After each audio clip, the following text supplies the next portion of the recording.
বন্ধুরা আজকে এসেছি মৌন বাবার মন্দিরে। এই মৌন বাবার মন্দিরটি কোথায় এবং এইখানে কেন মৌন বাবা নাম হয়েছে সব কিছু তোমাদের বলবো। পুরো ভিডিওটা দেখো, আশা রাখবো দেখবে। তো এই যে দুই মা দেখতে পাচ্ছি, এই দুই মা কেন বা এখানে আছে এবং পাশে যে ফটো আছে উনি কে, সব ছবি বলবো তোমাদের, সব কিছুই বলবো। তো পুরো ভিডিওটা দেখার অনুরোধ রইল।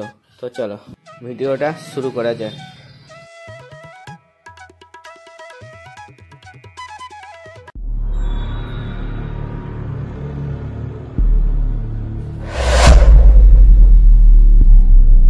হ্যালো বন্ধুরা, ব্লগার উইথ বাবাই চ্যানেলে আমি বাবাই। আজকে তোমাদের নিয়ে যাচ্ছি পূর্ব বর্ধমান জেলার গলসি থানার অন্তর্গত চান্না গ্রামে।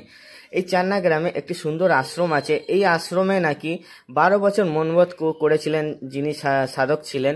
তো এই সম্বন্ধে তোমাদের বলবো। খুবই জাগ্রত এই আশ্রমটা। পুরো ভিডিওটা দেখো, আশা করি ভালো লাগবে। তো চলো বন্ধুরা, এই যে রাস্তাটা দেখতে পাচ্ছ, তো এই রাস্তা দিয়ে তোমাদের যেতে হবে এই মৌন বাবার আশ্রমের দিকে।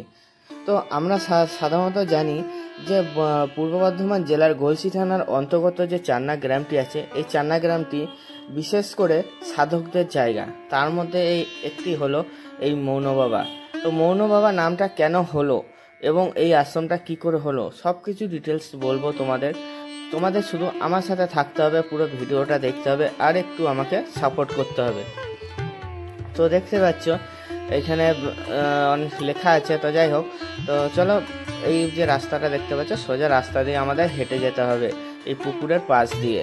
তো চলো আমরা হেঁটে যাচ্ছি তো, এবং তোমাদেরও শেয়ার করছি। খুবই ভালোই আশ্রমটা দেখবে বন্ধুরা। এই মৌন বাবার আশ্রমটি কিভাবে তৈরি হলো, তো সেই কিছু কথা তোমাদের শেয়ার করছি, তোমরা শুনবে, আশা করি ভালো লাগবে।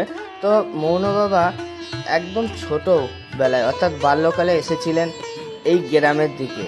তো তিনি এসেছিলেন এক মায়ের স্বপ্ন পেয়ে।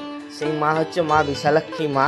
তো তোমাদের সেই বিশালাক্ষী মায়ের মন্দিরের ভিডিও দেব, তোমরা তখন দেখবে। তো সেই মায়ের স্বপ্ন পেয়ে উনি এখানে এসেছিলেন। তো উনি এই গ্রামেই থাকতেন। উনি তখন মায়ের ভোগ খেয়ে, পুজোর ভোগ খেয়ে পেট ভরাতেন। তারপর আস্তে আস্তে গ্রামের মানুষ তাকে চিনতে শুরু করে। তখন উনি কারোর সাথে সেরকম কথা বলতেন না এবং তিনি তখন ওই মন্দিরের মধ্যেই থাকতেন, শুতেন, ওইখানেই সব কিছু ছিল তার। তো পরবর্তী সময় গ্রামের মানুষজন তাকে যখন চিনতে শুরু করে যে হ্যাঁ তিনি ভালো মানুষ, তখন তিনি গ্রামের মানুষজন ওনাকে কিছু পুকুরের ধারে কিছু জায়গা দেয় এবং সেখানেই একটি আশ্রম তৈরি হয়। সেই আশ্রমটার নাম মৌন বাবার আশ্রম। তো বন্ধুরা, তোমরা শুনলে এই আশ্রমটা তৈরি হওয়ার কিছু কারণ তোমরা শুনলে। এরপর বলবো যে মৌন বাবা কেন নাম হয়েছিল, উনি মৌন বাবা নামে ওনাকে কেন চেনে, সেই কথাটাও তোমাদের বলবো। এক সময় এমনই ছিল যে এই বাবার আশ্রমে যারা ঢুকে যাবে একবারে, অর্থাৎ যারা এই বাবার আশ্রমে দর্শন করতে আসবে, তাদের না খাইয়ে বাবা কোনোদিনই ছাড়তেন না। সে একজন হোক, দুজন হোক, 5 জন হোক, আর যত বেশি হোক না কেন, বাবা ঠিক খাইয়ে ছাড়তেন এই বাবার আশ্রমে। তো এরকমও কিছু জানা যায়। তো অমাবস্যায় কিন্তু 250 থেকে 300 জন কি তার বেশিও মানুষজন খেতেন এই বাবার আশ্রমে বসে। বন্ধুরা দেখতে পাচ্ছে সামনে যে একটি ঘরের মতো আছে, এটাই হচ্ছে মেন আশ্রম এবং পাশে রয়েছে বাবা ভোলানাথের লিঙ্গ রয়েছে, সেটাও তোমাদের দেখাবো।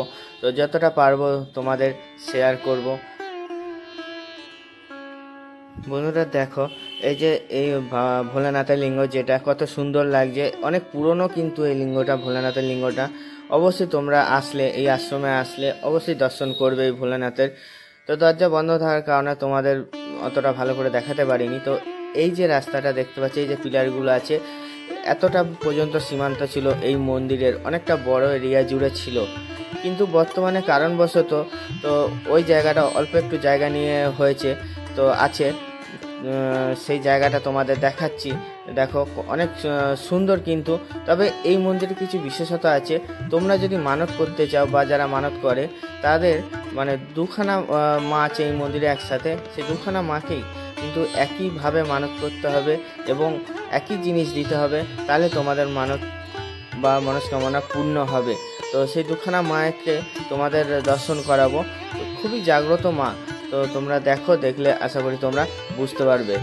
তো এই যে মন্দিরের চারপাশে এরকম গাছগাছলা দিয়ে ভর্তি আছে, অনেকটা এরিয়া জুড়ে আছে এই মন্দিরটি কিন্তু নিত্য পুজো হয় এবং এখনো দেখাশোনা হয় এই মন্দিরে।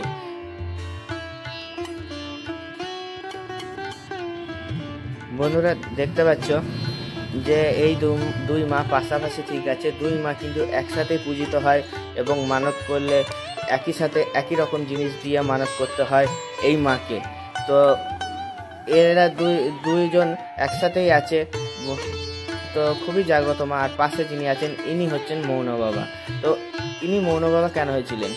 কারণ হচ্ছে ইনি 12 বছর মৌনব্রত করে ভক্তদের সেবা করে গেছেন, কোনো কথা বলেননি ইনি 12 বছর। তার আগে উনি 1 বছর মৌনব্রত করেছিলেন। তো এই কারণে গ্রামের মানুষরা ওনাকে মৌন বাবা বলে ডাকতেন এবং ওই নামে তিনি এখন বর্তমানে সিদ্ধ আছেন।